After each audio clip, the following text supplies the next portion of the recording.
दोस्तों, आप समझते हैं कि 13 कुमाऊं रेजिमेंट की चार्ली कंपनी के 120 बहादुरों से रिलेटेड कौन सी मांग आजकल उठ रही है?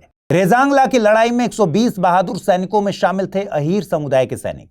इन सैनिकों ने जिस साहस का प्रदर्शन किया वो बाद में उनके समुदाय के लिए गौरव का प्रतीक बन गया। अहीर जो उत्तरी भारत के चरवाहा समुदाय से आते हैं और आज अधिकतर यादव उपनाम इस्तेमाल करते हैं। इस समुदाय को ब्रिटिश काल में मार्शल रेस के रूप में चिन्हित किया गया था। अब मार्शल रेस क्या होती है? ब्रिटिशर्स का मानना था कि कुछ जातियां स्वभाव से ही योद्धा होती हैं, जैसे जाट, सिख या राजपूत, और इसलिए उन्होंने सेना में इन्हीं वर्गों की विशेष रेजिमेंट्स बनाई थी। लेकिन अहीरों को उनकी वीरता के बावजूद कभी अपना अलग रेजिमेंट नहीं मिला। उन्हें ज्यादातर कुमाऊं रेजिमेंट में शामिल किया गया। हालांकि समय बीतने के साथ अहीर नेताओं ने बार बार अपनी अलग अहीर रेजिमेंट की मांग उठाई।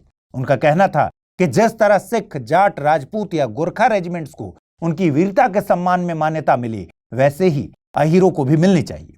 उनके बीच यह भी भावना थी कि रेजांगला की कहानी अक्सर सिर्फ मेजर शैतान सिंह के नाम से जुड़ जाती है, जबकि वहां लड़ने और शहीद होने वाले लगभग सभी जवान अहीर थे।